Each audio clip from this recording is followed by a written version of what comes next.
ಈ ವಿಡಿಯೋದಲ್ಲಿ ನಾವು ಸಮಾಶ್ರಯಣ ಅಂದರೆ ಪಂಚ ಸಂಸ್ಕಾರಗಳಿಂದ ಕೂಡಿದ ದೀಕ್ಷಾ ವಿಧಾನ ಎಂದರೇನು ಎಂಬುದನ್ನು ವಿವರವಾಗಿ ನೋಡಲಿದ್ದೇವೆ. ಶ್ರೀ ವೈಷ್ಣವ ಸಂಪ್ರದಾಯದಲ್ಲಿ ಇದು ಏಕೆ ಅತ್ಯಗತ್ಯ, ಇದರ ನಿಜವಾದ ಅರ್ಥವೇನು ಮತ್ತು ಇದು ಒಬ್ಬ ಜೀವಾತ್ಮನ ಜೀವನದಲ್ಲಿ ಹೇಗೆ ಒಂದು ದೊಡ್ಡ ತಿರುವನ್ನು ಉಂಟುಮಾಡುತ್ತದೆ ಎಂಬುದನ್ನು ಶಾಸ್ತ್ರದ ಆಧಾರದೊಂದಿಗೆ ನಾವು ಅರ್ಥಮಾಡಿಕೊಳ್ಳೋಣ. ಪಂಚ ಎಂದರೆ 5. ಸಂಸ್ಕಾರ ಎಂದರೆ ಆಧ್ಯಾತ್ಮಿಕ ಅರ್ಹತೆಯನ್ನು ನೀಡುವ ಒಂದು ವಿಧಿ. ಆ 5 ಸಂಸ್ಕಾರಗಳು ನಮಗೆ ಒಂದು ವಿಶಿಷ್ಟವಾದ ಅರ್ಹತೆಯನ್ನು ನೀಡುತ್ತವೆ. ಇದು ವೈದಿಕ ಕಾಲದಿಂದಲೂ ಪಾಂಚರಾತ್ರ ಆಗಮ, ಇತಿಹಾಸಗಳು ಮತ್ತು ಪುರಾಣಗಳಲ್ಲಿ ಉಲ್ಲೇಖಿಸಲ್ಪಟ್ಟಿರುವ ಒಂದು ಸಂಪ್ರದಾಯವಾಗಿದೆ. ಶಾಸ್ತ್ರಗಳು ಇದನ್ನು ಬಹಳ ಸ್ಪಷ್ಟವಾಗಿ ಘೋಷಿಸುತ್ತವೆ. ತಾಪ ಪುಂಡ್ರಸ್ಥ ನಾಮ ಮಂತ್ರೋ ಯಾಗಶ್ಚ ಪಂಚಮ ಅಮಿ ಪಂಚೈತೆ ಸಂಸ್ಕಾರ ಪರಮಪ್ರಾಪ್ತಿ ಹೇತುವ. ತಾಪ, ಪುಂಡ್ರ, ನಾಮ, ಮಂತ್ರ ಮತ್ತು ಯಾಗ, ಈ 5 ಸಂಸ್ಕಾರಗಳೇ ಪರಮಪದ ಶ್ರೀ ವೈಕುಂಠ ಪಡೆಯಲು ಕಾರಣಗಳಾಗಿವೆ. ಒಬ್ಬ ಪುರುಷ ಮತ್ತು ಸ್ತ್ರೀಯ ನಡುವೆ ವಿವಾಹ ನಡೆದಾಗ ಮದುವೆಯಾಗಿದೆ ಎಂಬುದಕ್ಕೆ ಗುರುತಾಗಿ ಸ್ತ್ರೀಯು ಕೆಲವು ಆಭರಣಗಳನ್ನು ಧರಿಸುತ್ತಾಳೆ ಮತ್ತು ಪುರುಷನು ಕೆಲವು ಚಿಹ್ನೆಗಳನ್ನು ಧರಿಸುತ್ತಾನೆ. ಪಂಚೆಯ ಶೈಲಿ ಬದಲಾಗುತ್ತದೆ ಮತ್ತು ಜನಿವಾರ ಸ್ಯಾಕ್ರೆಡ್ ಥ್ರೆಡ್ ಬದಲಾಗುತ್ತದೆ. ಸ್ತ್ರೀಯರಿಗೆ ಕೊರಳಲ್ಲಿ ಮಾಂಗಲ್ಯ, ಕಾಲಲ್ಲಿ ಮೆಟ್ಟಿ ಮತ್ತು ಸೀರೆ ಉಡುವಿಕೆಯಂತಹ ಬದಲಾವಣೆಗಳು ಸಂಭವಿಸುತ್ತವೆ. ಇವೆಲ್ಲವೂ ಈಗ ವಿವಾಹವಾಗಿದೆ ಎಂದು ವ್ಯಕ್ತಪಡಿಸುವ ಗುರುತುಗಳು. ಅದೇ ರೀತಿ ನಾನು ಶ್ರೀಮನ್ನಾರಾಯಣನನ್ನು ತಲುಪಲು ಬಯಸಿದರೆ, ನಾನು ಮೋಕ್ಷವನ್ನು ಪಡೆಯಲು ಆಶಿಸಿದರೆ ಮತ್ತು ನಾನು ಅವನ ಭಕ್ತನಾಗಿದ್ದರೆ ಅದಕ್ಕೂ ಒಂದು ಗುರುತು ಬೇಕು. ಭಗವಂತನೊಂದಿಗೆ ಸಂಬಂಧವನ್ನು ಸ್ಥಾಪಿಸಿ ಇಂದಿನಿಂದ ಅವನೇ ನನ್ನ ಆಧಾರ, ಆದಿ ಮತ್ತು ಅವನೇ ನನ್ನ ಒಡೆಯ, ಪತಿ ಎಂದು ಒಪ್ಪಿಕೊಂಡು ಅವನನ್ನು ತಲುಪುವುದೇ ನನ್ನ ಗುರಿ ಎಂದು ಇರುವವನನ್ನು ಮುಮುಕ್ಷು ಎಂದು ಕರೆಯುತ್ತಾರೆ. ಆದರೆ ಅವನಿಗೆ ದಾರಿ ತಿಳಿದಿಲ್ಲ, ಅವನನ್ನು ಹೇಗೆ ತಲುಪುವುದು ಎಂಬುದು ಅರ್ಥವಾಗುತ್ತಿಲ್ಲ. ಆದ್ದರಿಂದ ಅವನು ಒಬ್ಬ ಆಚಾರ್ಯರನ್ನು ಆಶ್ರಯಿಸುತ್ತಾನೆ. ಶ್ರೀ ವೈಷ್ಣವ ಸಂಪ್ರದಾಯದಲ್ಲಿ ರಾಮಾನುಜಾಚಾರ್ಯರು ಪ್ರಧಾನ ಆಚಾರ್ಯರು. ಅವರು ಸುಮಾರು 1000 ವರ್ಷಗಳ ಹಿಂದೆ ಜೀವಿಸಿದ್ದರು. ನಾವು ಅವರೊಂದಿಗೆ ಸಂಬಂಧವನ್ನು ಏರ್ಪಡಿಸಿಕೊಂಡರೆ ಅವರು ನಮ್ಮ ಪರವಾಗಿ ಭಗವಂತನಲ್ಲಿ ಪುರುಷಕಾರತ್ವ ಮಾಡಿ ಅವರ ಕೃಪೆಯಿಂದ ನಮಗೆ ಮುಕ್ತಿಯನ್ನು ದೊರಕಿಸುತ್ತಾರೆ. ಆದ್ದರಿಂದ ಈ ಸಮಾಶ್ರಯಣದ ಮೂಲಕ ನಾವೆಲ್ಲರೂ ರಾಮಾನುಜರೊಂದಿಗೆ ಸಂಬಂಧವನ್ನು ಹೊಂದಬಹುದು.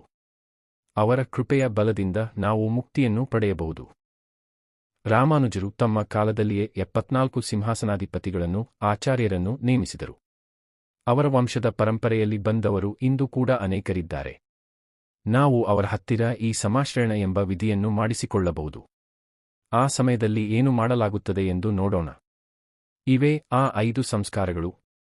1. ತಾಪ ಸಂಸ್ಕಾರ. ಈ ಸಂಸ್ಕಾರವು ಶಂಖ ಮತ್ತು ಚಕ್ರದ ಮುದ್ರೆಗಳನ್ನು ಬಿಸಿ ಮಾಡಿ ಭುಜಗಳ ಹತ್ತಿರ ತೋಳುಗಳ ಮೇಲೆ ಒತ್ತಲಾಗುವ ವಿಧಿ. ಇದರ ಉದ್ದೇಶ ಶರೀರ ಶುದ್ಧಿ, ಅಂದರೆ ಈ ದೇಹವನ್ನು ಭಗವಂತನ ಸ್ವಾಮ್ಯಕ್ಕೆ ಒಳಪಡಿಸುವುದು. ಈ ಸಂಸ್ಕಾರವನ್ನು ಶಾಸ್ತ್ರಗಳಲ್ಲಿ ಅನೇಕ ಕಡೆಗಳಲ್ಲಿ ಬಹಳವಾಗಿ ಕೊಂಡಾಡಲಾಗಿದೆ. ಕೆಲವು ಪ್ರಮುಖ ಶಾಸ್ತ್ರದ ಉಲ್ಲೇಖಗಳು ಹೀಗಿವೆ. ಅಥರ್ವ ಮಹಾ ಉಪನಿಷತ್ತಿನ ಬ್ರಹ್ಮಸೂಕ್ತ, ಋಗ್ವೇದದ ಪುಷ್ಕಲ ಸಂಹಿತೆ ಮತ್ತು ವಿಷ್ಣು ತತ್ವದಲ್ಲಿ ನರಕ ಲೋಕಗಳನ್ನು ವಿವರಿಸುವ ಭಾಗದಲ್ಲಿ ಶಂಖ ಮತ್ತು ಚಕ್ರವನ್ನು ಧರಿಸುವುದು ವಿಷ್ಣುವಿನೊಂದಿಗಿನ ಸಂಬಂಧವನ್ನು ವ್ಯಕ್ತಪಡಿಸುತ್ತದೆ ಎಂದು ಹೇಳಲಾಗಿದೆ. ಯಮನ ದೂತರು ಇಂತಹವರನ್ನು ಕಂಡರೆ ಹೆದರುತ್ತಾರೆ ಎಂದು ಹೇಳಲಾಗುತ್ತದೆ. ಈ ಚಿಹ್ನೆಗಳನ್ನು ಅವಮಾನಿಸಿದರೆ ಜಗತ್ತೇ ನಾಶವಾಗುತ್ತದೆ ಎಂದು ಹೇಳಲಾಗುತ್ತದೆ. ಶ್ರೀಮನ್ನಾರಾಯಣನ ಮಹಿಮೆಯಿಂದ ವಿಷ್ಣು ಭಕ್ತರು ಯಮಲೋಕದಲ್ಲಿ ಎಂದಿಗೂ ಕಾಣಿಸಿಕೊಳ್ಳುವುದಿಲ್ಲ ಎಂದು ಒತ್ತಿ ಹೇಳಲಾಗಿದೆ. ಮಹಾಭಾರತದ ಭೀಷ್ಮ ಪರ್ವದಲ್ಲಿ ಪಾಂಚರಾತ್ರ ಶಾಸ್ತ್ರದಂತೆ ಪ್ರತಿಯೊಬ್ಬರೂ ಚಕ್ರದ ಮುದ್ರೆಯನ್ನು ಧರಿಸಬೇಕು ಎಂದು ಹೇಳಲಾಗಿದೆ. ಹಾಗೆ ಧರಿಸುವವರೇ ಭಗವಾನ್ ವಿಷ್ಣುವನ್ನು ಆರಾಧಿಸುವ ಅರ್ಹತೆಯನ್ನು ಪಡೆಯುತ್ತಾರೆ. ವರಾಹ ಪುರಾಣವು ಶ್ರೀಮನ್ನಾರಾಯಣನ ತಪ್ತ ಶಂಖ, ಚಕ್ರ ಮುದ್ರೆಗಳನ್ನು ಭುಜದ ಮೇಲೆ ಧರಿಸುವವರನ್ನು ಸ್ತುತಿಸುತ್ತದೆ. ಅಂತಹ ಭಕ್ತರು ಅಂತಿಮವಾಗಿ ಶ್ರೀ ವೈಕುಂಠವನ್ನು ತಲುಪುತ್ತಾರೆ ಎಂದು ಖಚಿತವಾಗಿ ಹೇಳುತ್ತದೆ. ಗರುಡ ಪುರಾಣವು ಶಂಖ ಮತ್ತು ಚಕ್ರದ ಮುದ್ರೆ ಇರುವವರೇ ಪಿತೃ ಕಾರ್ಯಗಳನ್ನು ಎನ್ಸೆಸ್ಟ್ರಲ್ ರೈಟ್ಸ್ ಮಾಡಲು ಅರ್ಹರು ಎಂದು ಸಾರುತ್ತದೆ. ಆಚಾರ್ಯರು ಬಿಸಿ ಮಾಡಿದ ಸುದರ್ಶನ ಚಕ್ರವನ್ನು ಬಲಭುಜದ ಮೇಲೆ ಒತ್ತಿದಾಗ ಈ ಮಂತ್ರವನ್ನು ಪಠಿಸಲಾಗುತ್ತದೆ. ಕೋಟಿ ಸೂರ್ಯರಂತೆ ಬೆಳಗುವ ಸುದರ್ಶನನೇ, ಅಜ್ಞಾನದಲ್ಲಿ ಮುಳುಗಿರುವ ನನಗೆ ವಿಷ್ಣು ಮಾರ್ಗವನ್ನು ತೋರಿಸು. ನಂತರ ಪಾಂಚಜನ್ಯವನ್ನು ಎಡಭುಜದ ಮೇಲೆ ಒತ್ತಿದಾಗ ಈ ಮಂತ್ರವನ್ನು ಪಠಿಸಲಾಗುತ್ತದೆ. ನಿನ್ನ ನಾದದಿಂದ ಪಾಪಗಳನ್ನು ನಾಶಪಡಿಸುವ ಪಾಂಚಜನ್ಯನೇ, ಈ ಭಯಂಕರ ಸಂಸಾರ ಸಮುದ್ರದಲ್ಲಿ ಮುಳುಗಿರುವ ನನ್ನನ್ನು ರಕ್ಷಿಸು. 2. ಪುಂಡ್ರ ಸಂಸ್ಕಾರ. ದ್ವಾದಶ ಊರ್ಧ್ವ ಪುಂಡ್ರ. ಇದು 2ನೆಯ ಸಂಸ್ಕಾರ. ಈ ಸಂಸ್ಕಾರದಲ್ಲಿ ಭಗವಂತನ ಪಾದಕಮಲಗಳ ಗುರುತಾಗಿ 12 ಸ್ಥಳಗಳಲ್ಲಿ ತಿರುಮಣ್ಣನ್ನು ಧರಿಸಲಾಗುತ್ತದೆ. ಮುಂಭಾಗ 10 ಸ್ಥಳಗಳು: ಹಣೆ, ಹೊಟ್ಟೆಯ ಮಧ್ಯಭಾಗ, ಎದೆ, ಕುತ್ತಿಗೆಯ ಮುಂಭಾಗ, ಹೊಟ್ಟೆಯ ಬಲ ಭಾಗ, ಬಲ ತೋಳು, ಕುತ್ತಿಗೆಯ ಬಲ ಭಾಗ, ಹೊಟ್ಟೆಯ ಎಡಭಾಗ, ಎಡ ತೋಳು, ಕುತ್ತಿಗೆಯ ಎಡಭಾಗ. ಹಿಂಭಾಗ 2 ಸ್ಥಳಗಳು: ಬೆನ್ನಿನ ಕೆಳಭಾಗ ಮತ್ತು ಬೆನ್ನಿನ ಮೇಲ್ಭಾಗ. ಹೀಗೆ ಒಟ್ಟು 12 ಸ್ಥಳಗಳಲ್ಲಿ ತಿರುಮಣ್ಣನ್ನು ಧರಿಸಲಾಗುತ್ತದೆ. ಈ ತಿರುಮಣ್ ಅನ್ನು ಬಿಳಿ ಮಣ್ಣಿನಿಂದ ಇಡಲಾಗುತ್ತದೆ. ಅದರ ಮಧ್ಯದಲ್ಲಿ ಮಹಾಲಕ್ಷ್ಮಿಯ ರೂಪವಾಗಿ ಕೆಂಪು ಬಣ್ಣದಲ್ಲಿ ಶ್ರೀಚೂರ್ಣವನ್ನು ಧರಿಸಲಾಗುತ್ತದೆ. ಇದರ ಅರ್ಥ ಈ ಇಡೀ ಶರೀರವು ಶ್ರೀಮನ್ನಾರಾಯಣನಿಗೆ ಮತ್ತು ಅವರ ಪತ್ನಿ ಮಹಾಲಕ್ಷ್ಮಿಗೆ ಸಮರ್ಪಿತವಾಗಿದೆ ಎಂದು. 3. ನಾಮ ಸಂಸ್ಕಾರ. ಈ ಸಂಸ್ಕಾರದಲ್ಲಿ ಆಚಾರ್ಯರು ಭಗವಂತನ ನಾಮದೊಂದಿಗೆ ರಾಮಾನುಜ ದಾಸನ್ ಎಂಬ ದಾಸ್ಯ ನಾಮವನ್ನು ಸೇವಕನೆಂಬ ಹೆಸರು ನೀಡುತ್ತಾರೆ. 4. ಮಂತ್ರ ಸಂಸ್ಕಾರ. ರಹಸ್ಯತ್ರಯ ಉಪದೇಶ. ಈ ಸಂಸ್ಕಾರದಲ್ಲಿ ಆಚಾರ್ಯರು ರಹಸ್ಯತ್ರಯ ಮಂತ್ರಗಳನ್ನು ಶಿಷ್ಯನ ಕಿವಿಯಲ್ಲಿ ಬಹಳ ಮೃದುವಾದ ದನಿಯಲ್ಲಿ ಉಪದೇಶ ಮಾಡುತ್ತಾರೆ. ಅಷ್ಟಾಕ್ಷರಿ ಶ್ರೀಮಂತ್ರ. ಇದನ್ನು ಮೂಲಮಂತ್ರ ಮತ್ತು ಶ್ರೀಮಂತ್ರ ಎಂದೂ ಕರೆಯುತ್ತಾರೆ. ಭಗವಾನ್ ನಾರಾಯಣನೇ ಬದರಿನಾಥದಲ್ಲಿ ನರನಿಗೆ ಇದನ್ನು ಉಪದೇಶಿಸಿದನು. ನಾನು ಯಾರು, ನನ್ನ ಸ್ವಾಮಿ ಯಾರು ಎಂಬುದನ್ನು ಇದು ತಿಳಿಸುತ್ತದೆ. ದ್ವಯ ಮಹಾಮಂತ್ರ. ಭಗವಂತನು ಕ್ಷೀರಸಾಗರದಲ್ಲಿ ಶ್ರೀ ಮಹಾಲಕ್ಷ್ಮಿಗೆ ಇದನ್ನು ಉಪದೇಶಿಸಿದನು. ತಾಯಿಯೊಂದಿಗೆ ಭಗವಂತನನ್ನು ಹೇಗೆ ಶರಣಾಗಬೇಕು ಎಂಬುದನ್ನು ಇದು ಕಲಿಸುತ್ತದೆ. ಚರಮ ಶ್ಲೋಕ. ಶ್ರೀಕೃಷ್ಣನು ಕುರುಕ್ಷೇತ್ರ ಯುದ್ಧಭೂಮಿಯಲ್ಲಿ ರಥದ ಮೇಲೆ ನಿಂತು ಅರ್ಜುನನಿಗೆ ಇದನ್ನು ಉಪದೇಶಿಸಿದನು. ಇದು ಭಗವಂತನು ನೀಡುವ ಅಂತಿಮ ಅಭಯ ಪ್ರದಾನ. ಈ 3 ಮಂತ್ರಗಳು ಒಂದೇ ತತ್ವವನ್ನು ಹೇಳುತ್ತವೆ, ಅದು ಶರಣಾಗತಿ. 5. ಯಾಗ ಸಂಸ್ಕಾರ. ಈ ಸಂಸ್ಕಾರವನ್ನು ಆರಾಧನಾ ಸಂಸ್ಕಾರ ಎಂದೂ ಕರೆಯುತ್ತಾರೆ.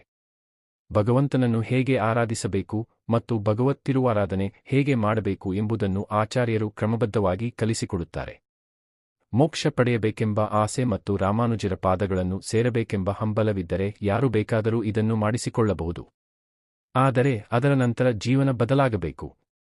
ಸಾತ್ವಿಕ ಆಹಾರ ಸೇವನೆ. ಭಗವಂತನಿಗೆ ನೈವೇದ್ಯ ಮಾಡಿ ನಂತರ ಉಣ್ಣುವುದು. ಕೆಟ್ಟ ಮಾತುಗಳು, ಜಗಳ ಮತ್ತು ಪರನಿಂದೆ ಮಾಡಬಾರದು. ಆಚಾರ್ಯರಲ್ಲಿ ಭಕ್ತಿ ಮತ್ತು ಸೇವೆಯ ಭಾವದಿಂದ ಇದ್ದು ಭಗವನ್ನಾಮ ಸಂಕೀರ್ತನೆಯಲ್ಲಿ ಜೀವನವನ್ನು ಸಮರ್ಪಿಸಬೇಕು. ಇದು ರಾಮಾನುಜರ ಕಾಲದಿಂದ ಇಂದು ಒಂದು ಸರಪಳಿಯಂತೆ ಮುಂದುವರಿಯುತ್ತಿದೆ.